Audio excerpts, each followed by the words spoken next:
எல்லா தமிழ் மக்களுக்கும் என்னுடைய வணக்கம். இன்றைக்கி நம்ம கேரளா சமையலில் தலശ്ശേരി ஸ்பெஷல் கோழிக்கால் எப்படி செய்கிறேன்னு பார்க்கலாம். பேரு கேட்டு பயப்படாதீங்க, இது வந்துட்டு ஒரு நான்வெஜ் ஐட்டம் கிடையாது, வெஜிடேரியன் ஐட்டம் தான். மரவள்ளிக்கிழங்கு வச்சு தான் இது செய்கிறாங்க. இது வந்து ஒரு டீ டைம் ஸ்நாக்ஸ். அங்கே பெட்டிக்கடையெல்லாம் சுலபமாக கிடைக்கிற ஒரு ஐட்டம் தான். எப்படி செய்கிறேன்னு பார்த்துட்டு வரலாம். அதுக்காக நம்ம இங்கே மரவள்ளிக்கிழங்கு எடுத்து வச்சுருக்கு. ஆல்மோஸ்ட் 1 கிலோ பக்கத்தில் இருக்குது, ஒரு 800 கிராம் அந்த மாதிரி தான் இருக்குது இதோட வெயிட்டு. இதே மாதிரி நீளமாக கட் பண்ணிக்கோங்க. இந்த மாதிரி தான் இருக்கணும், ரொம்ப குட்டியாக கட் பண்ணக்கூடாது. தோலெல்லாம் எடுத்து கழுகி இதே மாதிரி தின்னாக இருக்கிற ஸ்லைஸாக கட் பண்ணிக்கோங்க.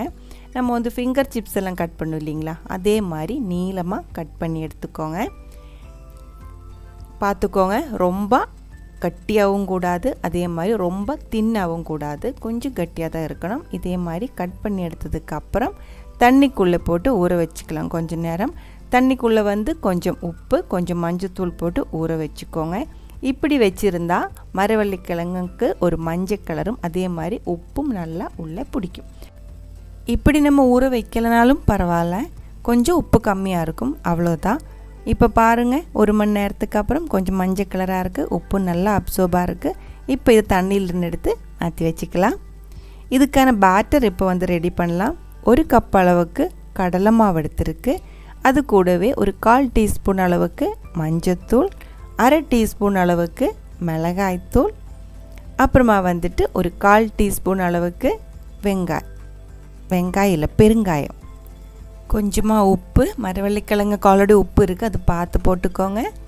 அப்புறமா ஒரு 1/2 டீஸ்பூன் அளவுக்கு ஜிஞ்சர் கார்லிக் பேஸ்ட். காரத்துக்கு தகுந்த மாதிரி பச்சை மிளகாய் போட்டுக்கோங்க. நான் 2 சின்ன பச்சை மிளகாய் குட்டியாக கட் பண்ணி போட்டுருக்கு. கொஞ்சம் கருவேப்பிலையும் சின்னதாக கட் பண்ணி போட்டுக்கோங்க. அதுக்கப்புறம் ஒரு 1/2 டீஸ்பூன் அளவுக்கு பெருஞ்சீரகம்.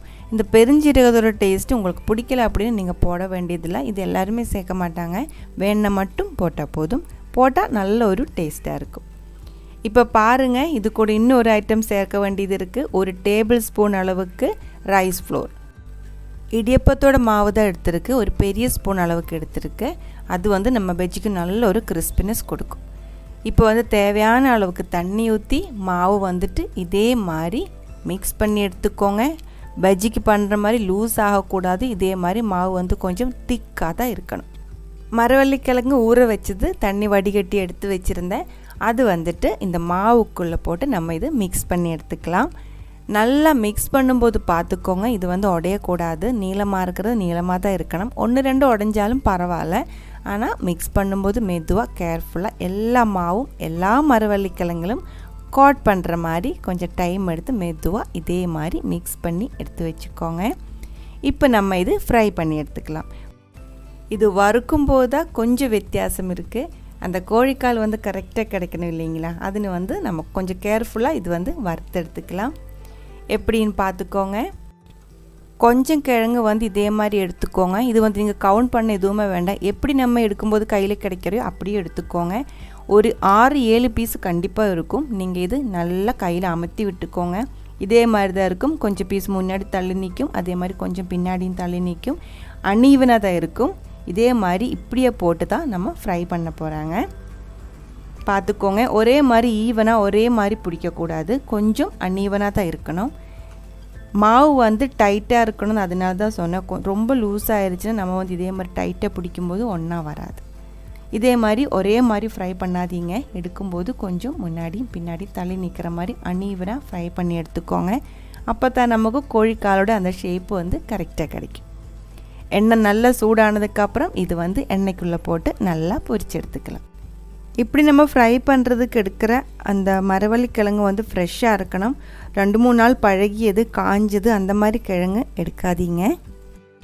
பெட்டிக்கடையில் கிடைக்கிற கோழிக்கால் இதோட இன்னும் கொஞ்சம் பெருசாக இருக்கும், நீளம் இல்லை, நான் சொல்கிறது அந்த திக்னஸ் சொல்கிறேன், பெருசாக தான் அவங்க ஃப்ரை பண்ணி வைப்பாங்க.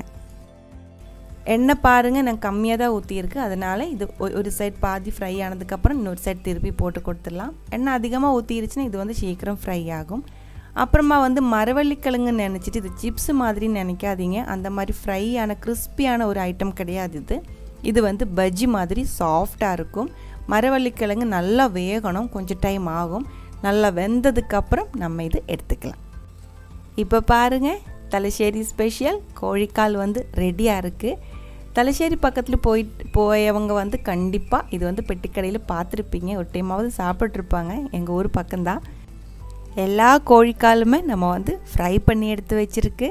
இதோட ஷேப் ஒரு டைம் பார்த்துக்கலாம், கோழிக்கால் மாதிரி இருக்கா இல்லையான்ட்டு பார்த்துக்கோங்க. சிலதெல்லாம் வந்து கோழிக்கால் மாதிரியே கரெக்டாக வந்திருக்கு, சிலது வந்துட்டு அந்த மாதிரி கரெக்டாக இதெல்லாம் வந்து கரெக்டாக வந்துருக்கு. இது வந்து ஒரு டீ டைம் ஸ்நாக்ஸ் தான். இந்த ஒரு ரெசிபி உங்களுக்கு பிடிச்சிருந்தா கண்டிப்பாக ட்ரை பண்ணி பாருங்கள். ட்ரை பண்ணி பார்த்ததுக்கப்புறம் உங்கள் கமெண்ட்ஸ் எல்லாம் சொல்லிடுங்க. இந்த சமையல் பிடிக்கிற ஃப்ரெண்ட்ஸுக்கு ஷேர் பண்ணி விட்டுக்கோங்க. நீங்கள் இதுவரைக்கும் கொடுத்துட்ருக்கிற சப்போர்ட்டுக்கு ரொம்ப ரொம்ப நன்றி. உடனே பார்க்கலாம் இன்னொரு ரெசிபியோட. அது வரைக்கும் வணக்கம்.